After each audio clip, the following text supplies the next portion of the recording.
Radio சிட்டியின் பக்தி studio.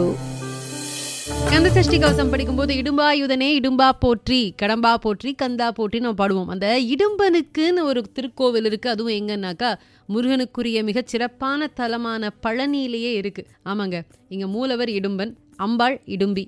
ஊர் பழனி, திண்டுக்கல் மாவட்டத்தில் இருக்கு. இங்க ரொம்ப விசேஷம் என்ன அப்படின்னாக்கா, இடும்பனுக்குன்னு தனி கோவில் இருக்கக்கூடிய தலம் இந்த தலம் தான். பழனி மலைக்கு இடப்பக்கமாக இருக்கு அப்படின்னு சொல்லுவாங்க. பழனிக்கு போறவங்க இடும்பனையும் அவசியம் வழிபாடு செய்ய வேண்டும் அப்படின்னும், அப்பதான் முருகனினுடைய பரிபூரணமான அருள் கிடைக்கும் அப்படிங்கிற ஒரு நம்பிக்கையும் இருக்கு. குறிப்பா குடும்பத்தில் ஐஸ்வர்யம் உண்டாகணும், சகல தோஷங்களும் நீங்கணும் அப்படின்னா இங்க இடும்பனை தரிசிக்கிறது, அவரை வேண்டிக்கிறதுங்கிறது ரொம்ப விசேஷம் அப்படின்னு சொல்லுவாங்க. பிரார்த்தனைகள்லாம் பண்ணி நிறைவேறினதுக்கு அப்புறமா வஸ்திரம் சாத்துறது, அபிஷேகம் பண்றதுங்கிற மாதிரி நேர்ச்சைகள் எல்லாம் செய்வாங்க.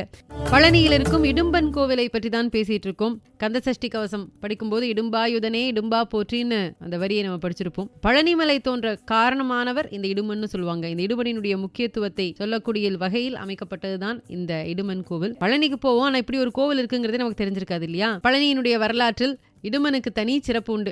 என்னை வணங்கும் முன் உன்னை வணங்கியே என் மலை ஏற வேண்டும், உன்னை வணங்குவோருக்கு என்னை வணங்கிய பலன் கிடைக்கும்னு முருகனே அருள்பாலித்திருக்கிறாராம். அதனால பழனிக்கு இனிமே நீங்க போறீங்கன்னா இந்த இடுமனையும் போய் தரிசனம் பண்ணிட்டு வாங்க. 13 அடி உயரத்துல இடுமன் காவடி தூக்கி வர்ற மாதிரி ஒரு பிரம்மாண்டமான சிலை ஒன்று பிரதிஷ்டை பண்ணிருக்காங்க. விநாயகர், முருகன் சிலைகளும் இங்க இருக்கு. 540 படிகள் ஏறி இந்த இடுமனை தரிசனம் பண்ணணும். பழனிக்கு போறவங்க இங்க போய் நிச்சயமாக வழிபட்டு வாருங்க.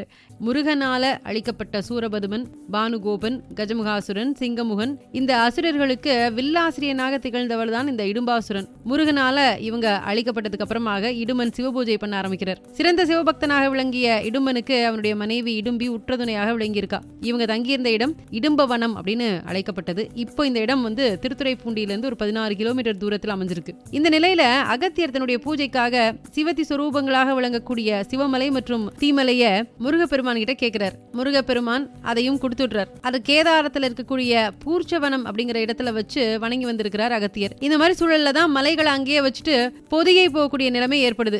இடுமன் வனசஞ்சாரம் பண்ணினப்போ குற்றால மலையில தங்கியிருந்த அகத்தியரை பார்க்கறான். முருகப்பெருமானினுடைய கருணையை பெற விரும்புவதாக சொல்றான். அசுர குருவா இருந்தாலும் அவனுடைய அந்த உயர்ந்த எண்ணத்தை புரிஞ்சுக்கிட்ட அகத்தியர் கேதாரத்தில் இருக்கக்கூடிய சிவன்மலை தீமலைய சரவணபவ என்னும் 6 எழுத்து மந்திரத்தையும் பாவம் போக்கும் அரோகராங்கிற மந்திரத்தையும் முழங்கியபடியே பொதிகைக்கு கொண்டு வந்தால் முருகனினுடைய தரிசனம் கிடைக்கும்னு சொல்றார். இப்போ அகத்தியரை பொதிகையில பார்த்துட்டு குற்றால மலைகள்ல பார்த்துட்டு இடுமன் கேட்கறான், எனக்கு முருகனினுடைய அருளை பெறணும்னு ஆசையா இருக்கு அப்படின்னு சொல்லும்போது, அசுர குருவாக இருந்தா கூட அவனுக்கு இருக்கக்கூடிய அந்த பக்தியை பார்த்து மெச்சிய அகத்தியர், சரி உனக்கு அருள் கிடைக்கும், நான் என்ன பண்ணிட்டேன், பொதிகையில் அவசரமா வேலை இருந்ததுங்கிறதுனால கேதாரத்திலேயே 2 மலையை, சிவனுடைய சொரூபமாக இருக்கக்கூடிய சிவமலை தீமலையை விட்டுட்டு வந்துட்டேன். நீ முருகனினுடைய நாமத்தை சொல்லிக்கொண்டே சரவணபவ அப்படின்னும் அரோகரான்னு சொல்லிக்கிட்டும் அந்த 2 மலையும் கொண்டு வந்து இங்க வச்சிரு, உனக்கு அருள் கிடைக்கும்னு சொல்றாரு.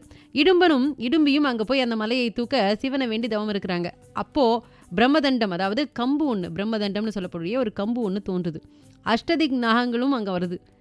அதை அந்த தண்டத்துல உரி மாதிரி கட்டி மலைகள் அதை வச்சு காவடியாக சுமந்தபடி பொதிகைக்கு வரக்கூடிய வழியில திருவாவனன்குடி அப்படிங்கிற இடத்துல பாரம் அதிகமாக இருந்ததுனால அங்க இறக்கி வைக்கிறான் இடுமன். இளைப்பாரியதுக்கு அப்புறமாக மறுபடியும் அந்த மலையை தூக்க ஆரம்பிக்கிறான். அவனால முடியல.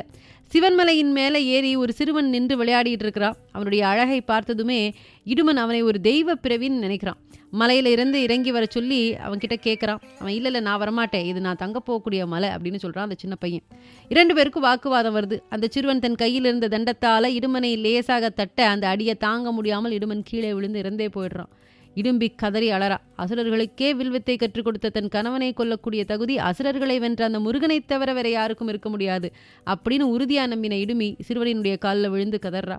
அந்த சிறுவன் மயில்மேல் முருகனாக காட்சி கொடுத்து இடுமனை எழுப்பி, இடும்பா, இந்த மலையின் இடையில் நீ நிற்க வேண்டும், பக்தர்கள் உன்போல் எனக்குரிய வழிபாட்டு பொருட்களை காவடியாக கொண்டு வந்து காணிக்கையாக செலுத்த வேண்டும், உன்னை முதலில் வழிபட்ட பிறகே என்னை வழிபட வேண்டும், அப்படி உன்னை வணங்கியவர்கள் என்னை வணங்கினால் நிச்சயமாக அவங்க கேட்ட பலன் அவங்களுக்கு கிடைக்கும் அப்படின்னு ஒரு வாக்குறுதி கொடுக்கிறார். இதுதான் இடுமனினுடைய கதை. இடுமனுக்குரிய பெரிய ஒரு தனி கோவில் பழனியில இருக்கு. நம்ம சில பேருக்கு தெரிஞ்சிருக்கலாம், சில பேருக்கு தெரியாது. மேலே இனிமேல் பழனிக்கு போகிறீங்க அப்படின்னா அந்த பழனி மலைக்கு இடப்புறமாக இருக்கக்கூடிய இடும்பனுக்கான தனி கோவிலை போய் தரிசனம் பண்ணிட்டு வாங்க.